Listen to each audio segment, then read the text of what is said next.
Today we'll be looking at introduction to business consulting. Mostly taking our time to look at business case documents and business model. And with business case, we'll be looking at three key areas in business case, which is need identification, market analysis, strategy analysis. The other segments includes things like cost benefit analysis. It also involves things like feasibility study and what have you. We'll be looking at these three areas of need identification, market analysis, and strategy analysis. After that, we'll go into the business modeling class. So let me know when you can see my screen and if it is clear to everyone. So you guys can see my screen, right? Yes. Yes. Cool. So business case, as the name goes, is more or less like, I just, let me use a layman term, making a case for a business or building a case for a business. And Mitchell would much more resonate with this since he's in the legal industry. You know, as a lawyer, you're supposed to make a case for your clients, right? In order to ensure that, in order to prove that they are not guilty in the eyes of the law or in the eyes of the courts, right? And in business analysis, in business case development, or in the business case, what I'm trying to do is to build a justification for which we should actually, for a reason which we should actually invest or embark on a project or on an initiative. So business case is a justification for a proposed idea, for a proposed project, for a proposed initiative on the basis of its expected commercial benefits. So let's say, for instance, Uptrust wants to start, let's say, a lending business, right? I just came up one day, I said, oh, I think it would be great if we have a lending business, in the sense that we allow our students to take loans to learn our course, right? And then when they get a job, they can start repaying from the job, right? And I said, okay, this is an idea I'm having, and I would like to validate, or let's justify this idea. So I'll say, okay, Ahmad or Michelle, I'd like you guys to build a business case around this idea. And what I simply means is that I want you guys to, build a justification, to do a research, build a justification for this lending idea, right, or loan idea that I have, on the basis that is going to be feasible, it's going to be commercially profitable, there's going to be business value out of it, right?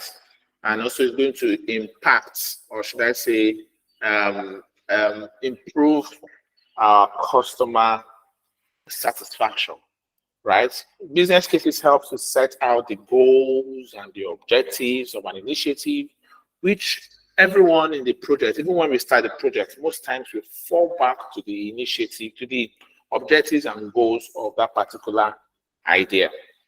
What I'm trying to say is this: by the time we're able to establish the objectives of the initiative or the project, and then we start the project, if by any reason people are having misunderstandings, maybe stakeholders are having different opinion or views on what the objectives or goals of the initiative should be, the business case document serves as a guide, like a compass, like a tool that everyone falls back to in order to get better understanding of what the objectives and the goals of the business is. So now let's take a look at some of the cases we create in business cases. Number one is identification of the need, or that's a need validation or need identification. As I've already been saying in all of our classes, everything we do in business analysis starts from the point of need. And if you're unable to identify the need for any initiative, for any idea, for any project, you are already building a castle that's going to fall, or a kingdom that's going to fall. What do I mean by this? If I tell you, Mitchell, I want you to build a business case for a lending business for Optros, it should be professional, and it should be expected of you to ask further questions to know, why does Optros need a lending business? Is there a problem that you feel this lending business is going to solve? Or is there an opportunity that Optros is saying that this lending business is going to leverage? Right? So you want to know what the need is. And that is because need is a driver for the business case. The need is a driver for the business case. You can't build a business case without identifying the need. And remember, a need could be a problem or an opportunity. So you need to ensure that the relevant business goals and business objectives are met in time and how they need to be met. And that starts from us, first of all, identifying the need, defining the need. So it's one thing to identify the need. It's another thing to clearly define the need. What do I mean by clearly define the need? And it's not just our job as business analysts to identify need. Sometimes when you interact, when you engage or collaborate or elicit requirements from stakeholders, right, in regards to the business need, you might realize that what the stakeholder actually feel is the need is not the need. But in your observation or in your gathering of requirements, you might finally stumble on the need. And it is your duty to clearly define to stakeholders, clearly define to stakeholders what that need is, right? What that need is, what that particular need is. And by the time you define the need, you present it to everyone. So everyone has a clear understanding of the need. And the reason is, you need stakeholders, or you require stakeholders to agree that this is the problem that we are solving, or this is the opportunity that we're leveraging on. What do I mean? If I think that the problem of Nigeria, let me give an instance. If today the president of Nigeria calls a committee to look into the insecurity problem in Nigeria, right? To look into the insecurity problem. And then he calls, let's say 3 of us make up the committee. Or let me take 3 of us out of it. He calls the service chiefs, naval, army, air force, all of them. They form a committee along with EFCC, along with Minister of Security. All of them, they all form a committee to look into the security situation of Nigeria and come up with a solution or with a recommendation on how to improve the security situation. Now, if all stakeholders have a different ideas or opinion on what the problem is, what the insecurity problem is. Let's say, for instance, the army says that what they identify as the problem for insecurity is maybe large, or should I say excessive, importation of armed weapons. There are a lot of imported armed weapons in Nigeria. If they can, safeguard the borders and everything, ensure that there's no more importation of armed weapons, then the insecurity situation would have reduced, or will reduce drastically with time, because those that are perpetrating, or those that are security threats, will not have any ammunition to perpetrate their deeds. That is assuming that is what the army feels, right? And then the Air Force said, no, I don't think that is the main cause of insecurity or the problem, the underlying problem of insecurity in the country. And Air Force says, okay, we believe that the underlying problem of insecurity is unemployment because people are not employed. That is why they look for alternative means to make money by either becoming kidnappers or whatever, right? If we solve an employment problem, we'll solve insecurity. Another one will say, oh, I don't think it's unemployment. Neither do I think it is importation of ammunition that is a problem. For me, I feel if there's no if we reduce the corruption in governance, right, this and this and this will solve the security problems. Now, you can agree with me that that committee would end up not coming up with a successful or a fruitful recommendation because all stakeholders have different opinion or different understanding of what the problem is or of what the need is. And that is where a business analyst actually comes in to do a proper consulting in order to understand and identify the need. And after understanding and identifying the need, you go ahead to clearly define the need so that every stakeholder will see a justification for that particular need. They see that they have an understanding of that particular need. And this is what we do in need identification. We identify the need and then we define the need. We define it in clear-cut terms, in the words that everyone will clearly understand and resonate with. In analyzing the need, it's also important for us to consider the feasibility of a probable solution. So we'll come up with the need, we'll define the need, and we are considering a solution. It is important for us to look at the feasibility of that probable solution or potential or prospective solution. And this starts by us first considering existing initiatives, related initiatives, and then our own proposed initiative. By initiative, I mean solution. So let's say, for instance, existing initiative, you're looking at initiatives that currently exist. We might, still sticking with the security situation, we might say, let's consider the security. Let's take a case of maybe Ghana, South Africa, and Egypt, how they had similar security situations as Nigeria, and how they also used this solution that we probably are going to be recommending to tackle the insecurity situations in their country. Now, bringing it into products or bringing it into software, or bringing it to business itself. Assuming Uptrust wants to go into ride-hailing business, right?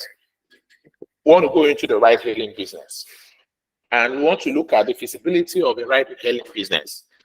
Existing initiative or existing business or existing solution will be the likes of Uber, Volt, Rider, InDriver, and the rest. They're going to be existing initiatives because they're existing in the business, right? So we consider them as existing initiative or existing businesses or existing solution, and then we take a look at their benefits. What are the benefits that they've had? What are the profits? What are the successes they've had in this domain? And what are their drawbacks in terms of the products and services they are providing, in terms of what the customers are saying? What are their drawbacks? And then we look at related initiatives.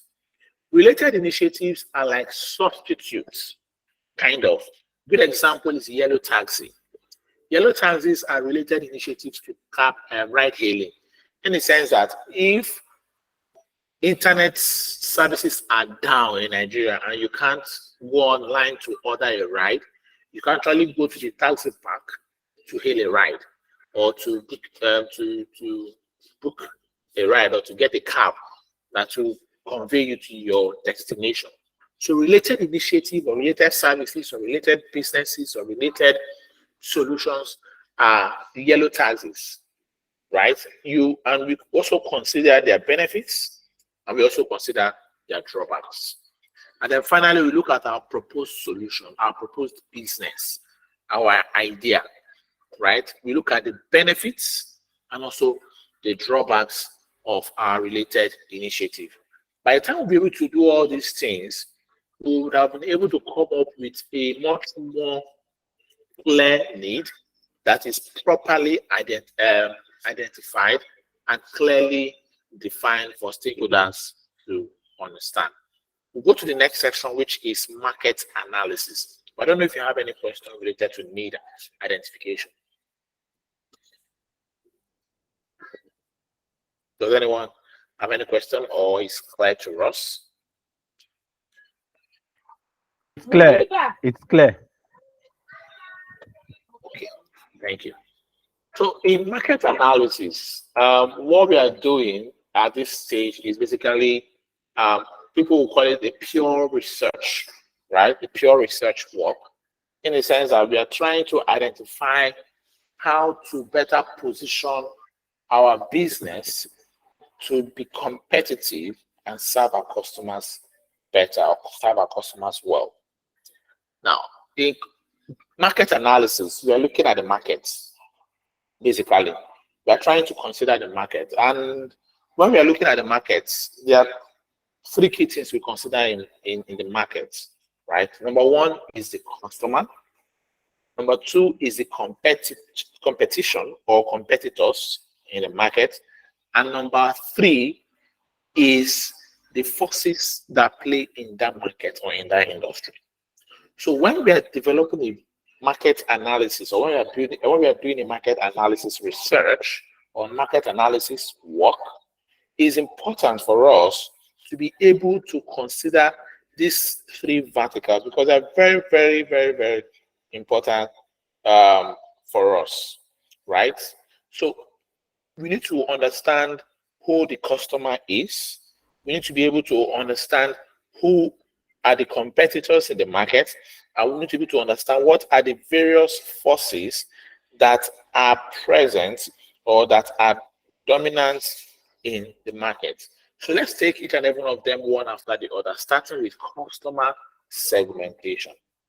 Customer segmentation basically relates to how we are able to segment, right, our customers. It helps to give us insight, intelligence about our customers, and it requires splitting our customers into groups based on certain characteristics that those customers share. There are basically four groups or four segments that we can place our customer whenever we are doing a market research. Number one is one based on their demography, which is information about who they are, right? Identifiable information. If I tell you that Genesis is a boy, when you see me, you'll be able to identify that I'm a boy, right?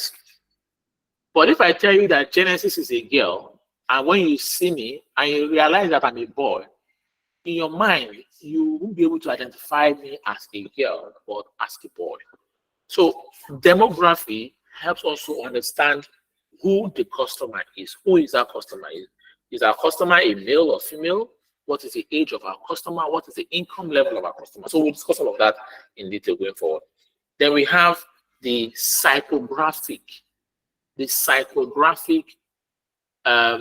segmentation, which is the attitude of the customer, non-identifiable. We can't identify this behavior. It's not easily identifiable by just mere looking at that customer, right? Or mere interacting with the customer. But we get this as the customer uses our product. We understand this from what the customer wants, like their interests.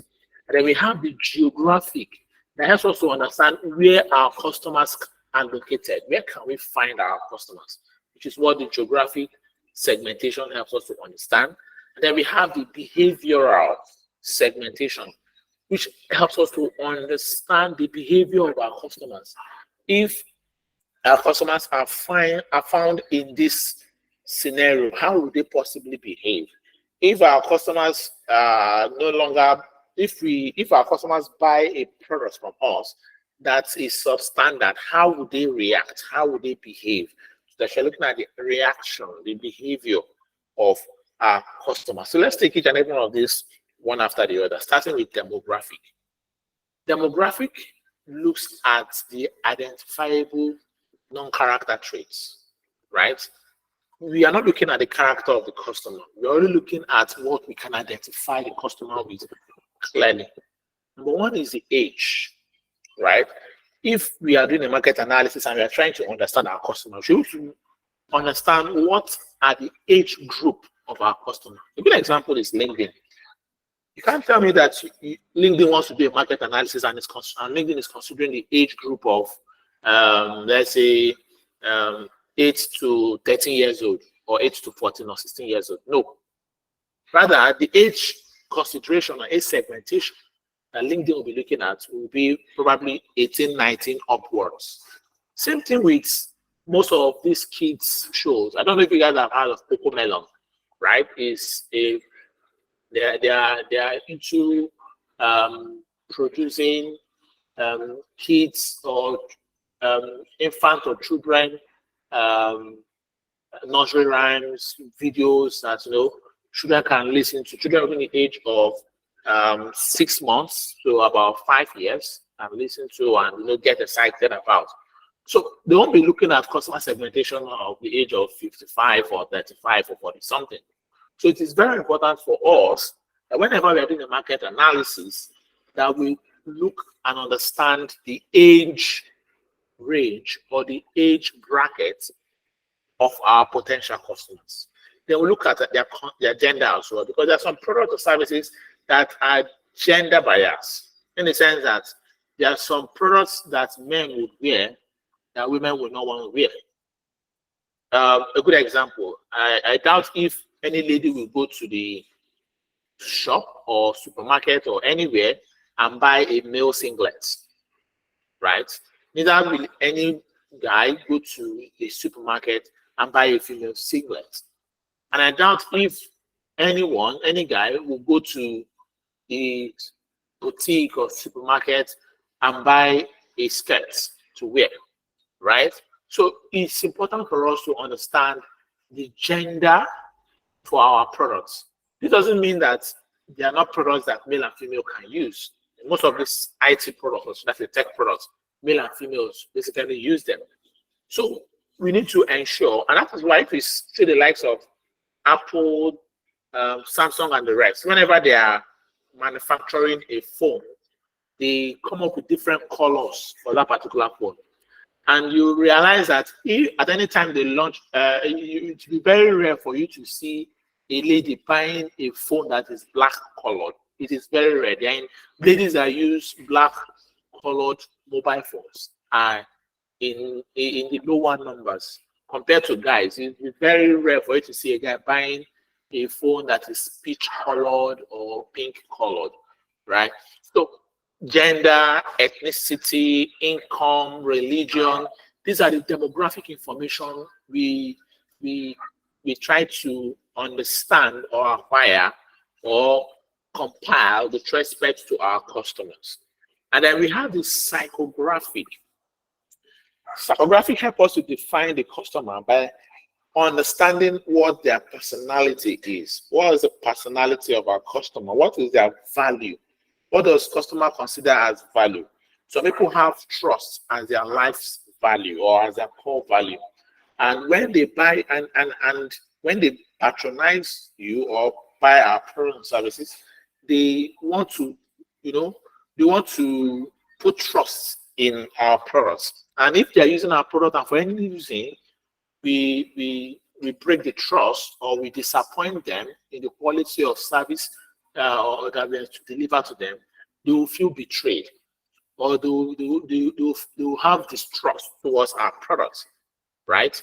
A good example is if you want to, something that happens to me. So let me use myself an instance.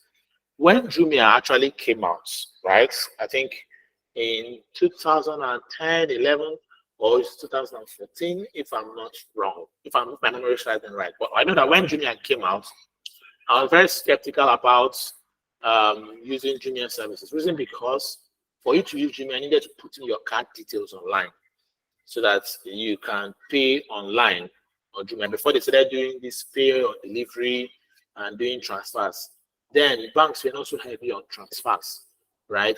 So you needed to put your bank information. And I had people who are actually using Jumia that actually gave a bad review about Jumia. Also, for the fact that when it comes to finance, I'm not so easily. I don't so easily trust my entrust my finance in people, especially things that has to do with putting my debit card information online due to fraud and cybersecurity breach. So for a long time, I never had an account with Jumia. If I want to buy something, I'll rather tell someone to buy it for me, and when they deliver, I pay the person, or I pay the delivery person. It was up until last year, late last year, that I had to create an account on Jumia for the very first time. For the very first time, up until last year, I had to create an account on Jumia, and that's because for me, I believe financial trust or financial security is key and paramount for me as a person. So, being able to understand the psychographic segmentation of our customer in terms of their beliefs. There are some people that don't believe in dating websites.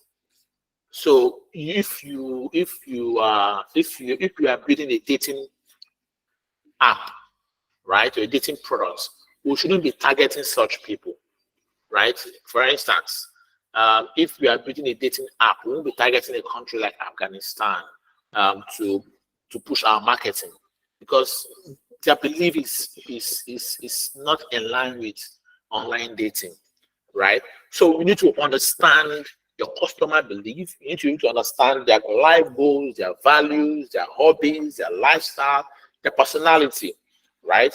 And then for the geographic segmentation, it's all about trying to understand where they are, where we can find our customers in terms of which country should we, which country or countries can we find our customers, what is the region, what is the city and state and province of our customer. A good example is this.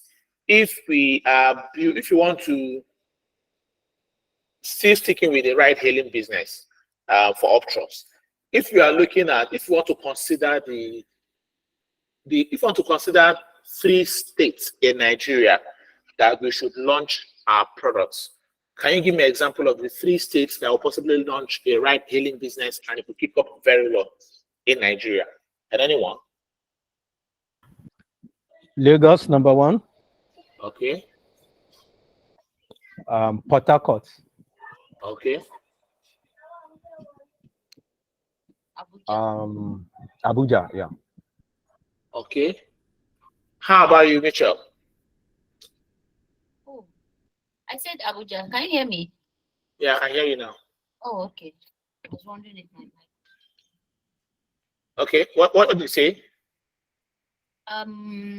Another city would be. I'm thinking of another one. Abuja is cool. Lagos, places like River State, Okay. not just River State. So, Yeah. so why do you think these 3 states stand out for where we should possibly be looking at launching our ride-hailing business? Population. Population, really? Okay. What else? Because 3 of them are cosmopolitan cities. Okay. And also the purchasing power of people in those 3 states are very high. Okay. Cool. So if you are looking at population, Mitchell, we can also consider Kano State. If population is part of what we want to consider, because Kano State is highly populated as well, same with Kaduna, right? But when you look at, just as Ahmad has also said, the purchasing power, the class of people, the income level of people in these 3 states, they stand out. We won't go and say we want to launch our ride-hailing business and be looking at somewhere like Zamfara as where we'll start our business, or somewhere like Maiduguri, or somewhere as Akwa Ibom, or somewhere as Imo State as the first place to start our ride-hailing business. So we need to first look at where customers that can afford our product and services, one, and where we can actually, be much more commercially viable, right? In terms of location, where we can find customers that have the purchasing power, that has the income level, that have the level of interest, right? They have the personality to actually purchase or patronize our products and services. So geographic segmentation is very important in market analysis because it helps us to understand all of this information. And the last one is behavioral segmentation. In behavioral segmentation, just as Ahmad mentioned, we are looking at the customer's purchasing power or purchasing habits. How do they spend? How does our customers spend? There are some customers that they are not open to spending. Let me give an instance. There are some people that if they make a monthly income of 50,000 naira, they don't mind spending 25,000 naira, not on basic needs, but on, satisfying pleasurable things. Let me give you an instance. So I once had a colleague, right, that was sharing some of his life experiences with me before he got married. And he started by telling me that he thanked God that he married a good woman that actually knows how to be frugal with money. He said before he got married, every month, whenever he receives salary, he must buy something new. And when I say something new, I'm not talking about maybe new biro or new pen. He's into electronic gadgets, so he's an electronic freak. And the something new is not even something that costs maybe 2% or 5% of his monthly earning. It's something that costs close to almost 50 to 60% of his monthly earning. And he's just used to that lifestyle, right? So that is his spending habit. He's willing to spend so much from his monthly income every time. But when he eventually married, what now happens that the day he's receiving his salary, he will first send the money to his wife before he will not decide what he wants to buy or if he's going to actually buy anything for that particular month. So his wife helps him to become more frugal in the way he spends his money. So we need to understand the spending habits, spending limits of our customers, their purchasing habits, their loyalty to our brand. There are some customers that no matter what will happen, if you like, let the federal government say that they are going to ban Indomie noodles from the market. They're still going to patronize Indomie. If you like, let the federal let World Economic blogs tell you that iPhones are very expensive and blah blah blah. They're still going to buy Apple products. So there are some people that they are so loyal to brand, irrespective of costs, irrespective of perception, public perception, right? Irrespective of customer opinion, they are loyal to that brand. There are some people that all their life they've been using Toyota vehicles. The first car they bought is Toyota, second Toyota, fourth Toyota, fifth Toyota, sixth Toyota. If you tell them to buy Honda, they'll say no. If you tell them to buy Benz, they'll say, oh, it's too classy and expensive. If you tell them to buy Mazda, they say no, we don't like that. Or Toyota. So some people have strong loyalty to a brand. There are some people on the other extreme don't even have a single loyalty. If they buy a Nike sneakers today, next month or other time, if they want to buy another sneaker, they'll say, oh, I bought Nike the other time, right? Let me just consider Adidas and see how Adidas is. Oh, I bought Adidas. Let me check Gucci. Let me check this. They are free. They don't have their loyalty level is very, very low. So we need to understand this behavioral lifestyle of our customers, which is the behavioral segmentation. And then the second component, the second thing we do in market analysis is competitor profile. Trying to profile our competitors, understanding our competitors. In the FBI, or should I say in the police, we have those that are called profilers. They kind of profile the criminals. Profiling means understanding that particular person being able to make judgment calls on how they will act, who they are, how they will possibly behave. And this is what we do in market analysis. We profile our competitors. We ransack, we research, we look, we get up close and personal to understanding our competitors, who they are, what they do, how they do it, how they sell, who they sell to, where they sell it, when they sell it. All of this information we gather then with respect to our customers. And in properly profiling our customers, we start with looking at company-specific information of the customer, for the customer. For instance, if you, for the ride hailing, if you be able to identify that the likes of Uber and Bolt are the two competitors we want to look at, right? We'll be able to, we'll start with Uber. Then, what are the strengths, weakness, opportunity, and threats for Uber? How are they being funded, right? How is the life of Uber being funded? What is the number of customers that they have in terms of their market share? What market share does Uber have in Nigeria? They will look at the target customers for Uber. Who are their primary customers? Who are their secondary customers? And what is Uber's preferred product? Is it Uber Eats or the Uber ride hailing? So what is their preferred product? And what is the preferred product of the customers, right? Which product within Uber or what features within their product does their customers prefer the most?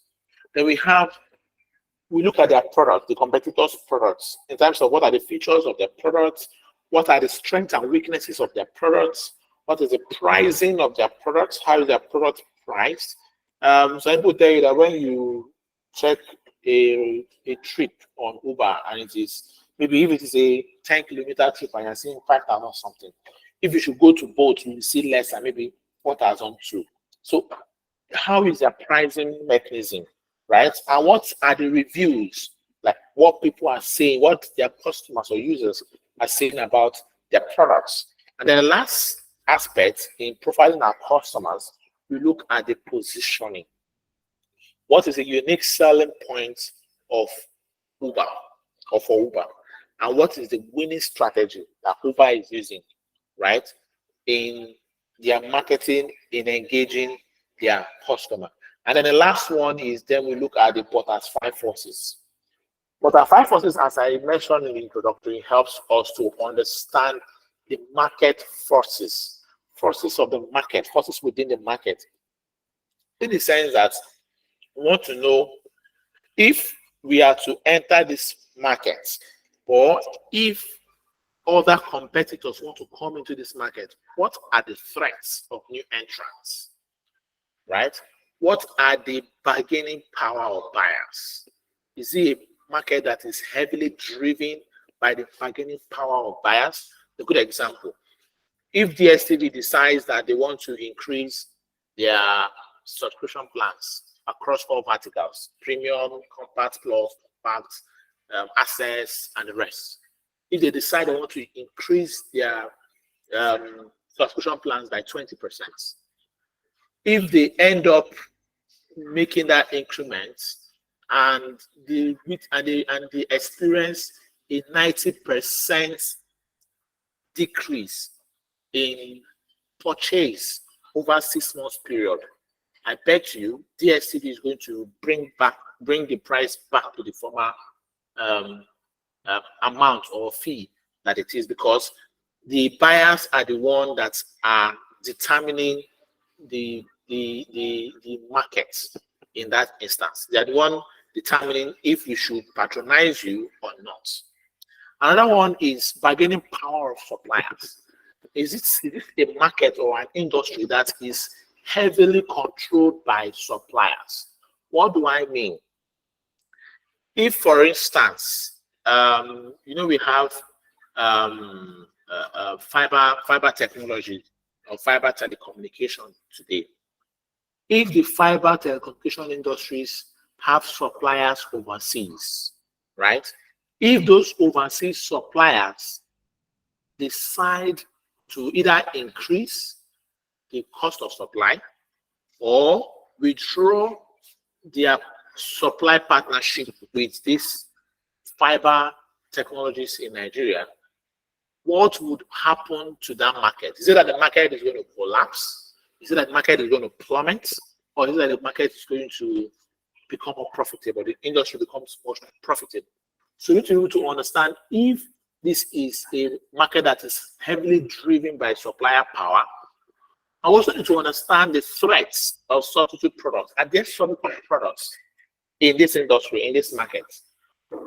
A good example is when I made mention of the ride hailing and looking at the existing and relative business, right? And I said, existing is the likes of Uber and Bolt and the rest. But related business have to do with the yellow taxis. And these are like substitute. Even the yellow buses, they're like substitute services or substitute business or products. In the sense that if today Uber, the federal government of Nigeria withdraws operating license for the likes of Uber and Bolt, it means that people will revert to yellow taxis or the yellow buses as a means. So there's always a substitute. And if today you realize that when you open your Uber app and the cost of, the cost of going a 10-kilometer distance without traffic is 5,000 naira, you open your Uber app and realize that it has gone from 5,000 to 15,000 naira, you most likely want to go for substitute product. Maybe take a tricycle, a keke, or a bus to get to your destination. So we need to know what is the threat of substitute products. And one of the most important one, which is the rivalry among existing competitors. What is a rivalry? What is the market share, right? What is brand loyalty? What are the number of competitors? The diversity of competition, right? How are they concentrated in the industry, in the market? How is the market or industry growing? And what is the difference in the quality of services that they deliver to customers? These are the things we consider and we look at when we are looking at the portfolio forces when performing market analysis. So that takes us to the last segment of the class. So let me just go through this last segment and I'll open the floor for asking questions if there are. Strategy analysis. I'll be looking at two common or popular strategies in this segment. Number one is a SWOT. I believe you must have heard of SWOT at any point in time. And it basically represents the strengths, the weakness, the opportunities, and the threats that a business have or the business is going to experience. So strengths and weakness are internal to the business. Opportunity and threats are external. Strengths are internal characteristics that will give us advantage, that places us at advantage with respect to our competitors. Why weaknesses are internal characteristics, internal attributes of our business, which makes us disadvantageous relative to our competitors or relative to the competition in the markets. Opportunities also are external elements, right, in the market, in the industry, that would allow us to formulate or implement strategies to increase our profitability. So what are those external things? It could be there is a policy. Let me give an instance. So if we are running a blockchain or a crypto business, and because of the crypto to naira trading restriction that the federal government has imposed since 2021, right? Since 2021, if for any reason the new administration removes that particular restriction between crypto and naira direct trading, you see that that would become an opportunity for other financial solutions that are not into the crypto business to start formulating strategies for them to actually get into the crypto market or crypto business to increase their profitability. It means they will tell you that You can convert dollar to crypto on our platform. You can convert pounds to any crypto currency on our platform. So opportunities are elements that are external to our business that allow us to formulate or implement strategies in order for us to increase our profitability. While threats, on the other hand, are elements that are external to our business that could endanger the integrity and profitability of our business. What do I mean? If today the new administration on the federal government of Nigeria comes up with a policy that says that all insurance companies must not be privately owned but publicly owned. It means that insurance companies that are privately owned have a threat that are going to be faced with a threat as a result of the new policy. And they would, and that threat could hamper or hinder their profitability or their ease of doing business. And they will need to, re-strategize or act as swiftly as possible in order to overcome the threats that the market or that the industry or the external environment is presenting. And the last one we'll look at is the ANSOP's metrics. The ANSOP metrics looks at strategy from 4 key areas, but looking at it in 4 quadrants. In the aspect of markets and products, and as well as risk. So if we are dealing if the business has to do with a new market, let me give an instance. The likes of Uber have an existing product, right, which is a ride-hailing business. Assuming there's no ride-hailing business in Tanzania, and Uber wants to enter the Tanzania market, the Tanzania space, right? And there's no ride-hailing business. Uber has a product. There's an existing product, but it's a new market. What Uber will focus on is market development. So the strategy they're going to use to penetrate will be a market development strategy because they need to develop the market. The product is there. The product has been tested and trusted, but there's no market for that product. So they have to do a lot of awareness. They have to do a lot of, they need to create a lot of trust, right? They need to do a lot of marketing in order to develop the market, invest in the market. On the other hand, if the market exists and the product exists, what we'll be doing is what we call market penetration. Market penetration. So let me give an instance.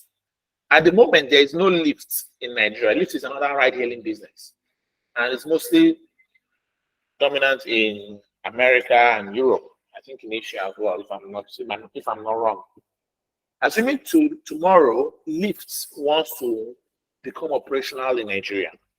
The ride-hailing market exists in Nigeria, and Lyft as a business or as a company, they have their product which exists already.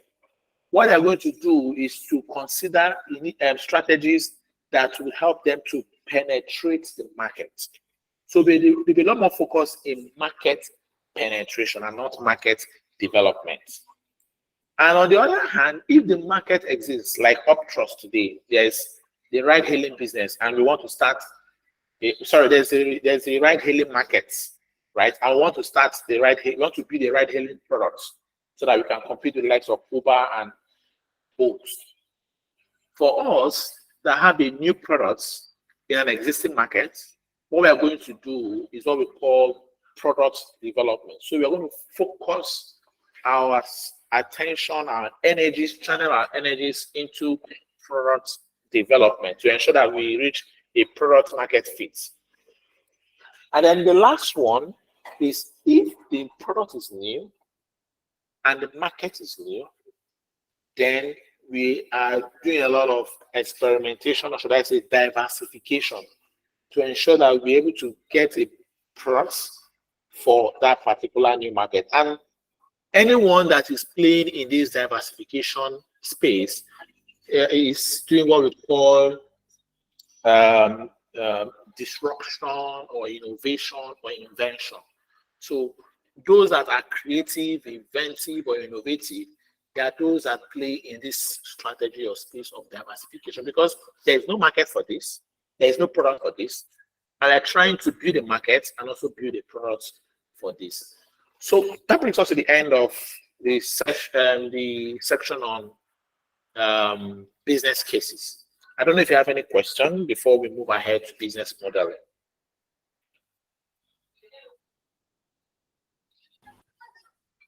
No question. I don't have any question. Okay.